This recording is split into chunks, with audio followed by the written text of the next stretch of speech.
अस्सलामुअलैकुम प्यारे बच्चों। आज हमने इंतखाब किया है 8वीं जमात की उर्दू किताब का और हमारा आज का मौजू है गेहूं का दाना। तो चलिए शुरू करते हैं। एक बार कुछ बच्चे खेल रहे थे। करीब ही ज़मीन में एक दरार थी। बच्चे खेलते खेलते वहाँ पहुँच गए। क्या देखते हैं कि वहाँ एक अंडा पड़ा हुआ है। जब उन्होंने गौर से देखा तो मालूम हुआ कि वो अंडा नहीं है बल्कि गेहूं का दाना है, क्योंकि इसमें गेहूं के दाने की तरह एक गहरी लकीर थी।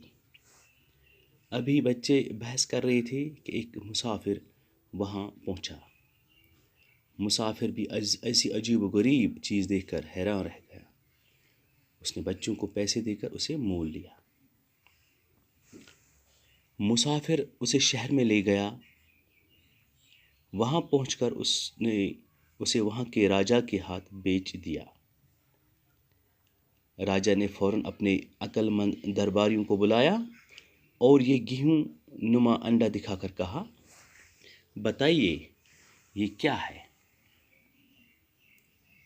गेहूं का दाना है या मुर्गी का अंडा? तमाम दरबारियों ने उसे गौर से देखा। किसी की समझ में कुछ न आया। चनाचे गेहूं का दाना पास ही एक खिड़की में रख दिया गया। जरा सी देर में एक चील आई और उसने उसमें छेद कर दिया। दरबारी ने गौर से देखा तो मालूम हुआ कि वो सचमुच गेहूं का दाना था। ये देखकर सब लोग हैरान रह गए कि ये कैसा गेहूं का दाना है। राजा ने कहा, मालूम करना चाहिए कि इतना बड़ा गेहूं कहाँ पैदा होता है। किसी बूढ़े किसान को दरबार में हाजिर करो। सिपाहियों ने एक बूढ़े किसान को दरबार में हाजिर किया।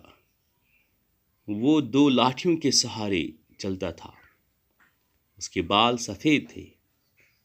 उसके मुंह में एक दांत भी न था और उसको बहुत कम सुनाई देता था।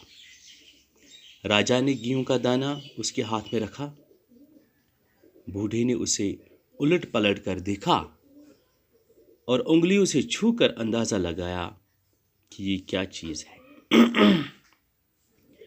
थोड़ी देर तो वो चुप रहा, फिर बोला, सरकार, मैंने कभी ऐसा गेहूं न बोया है और न देखा है, लेकिन मेरे वालिद शायद इस गेहूं के बारे में कुछ बता सके।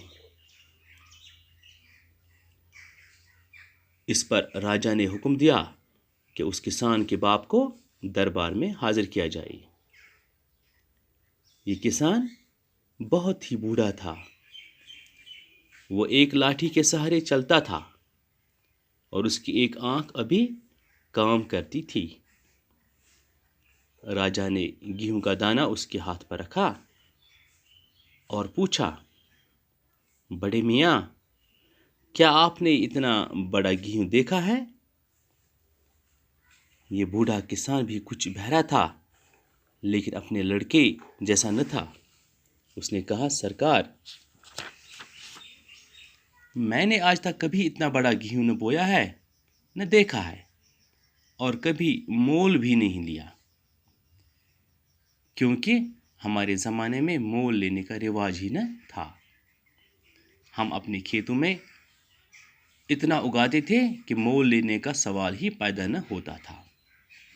उन दिनों रुपया पैसा भी न था। हमारा गेहूं आज के गेहूं से बड़ा न था।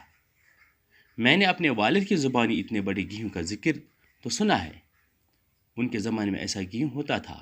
आप उनसे दरियाफ्त कर लें।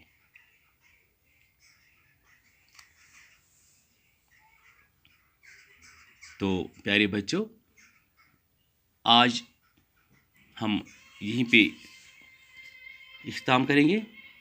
इंशाअल्लाह कल बाकी का हिस्सा आप तक पहुँचाएंगे। तो बड़ा ही दिलचस्प है ये मौजू। आगे जाकर हमें पता चलेगा कि ये गेहूं का दाना इतना बड़ा क्यों था। तो तब तक के लिए दीजिए इजाज़त। अल्लाह हाफिज़।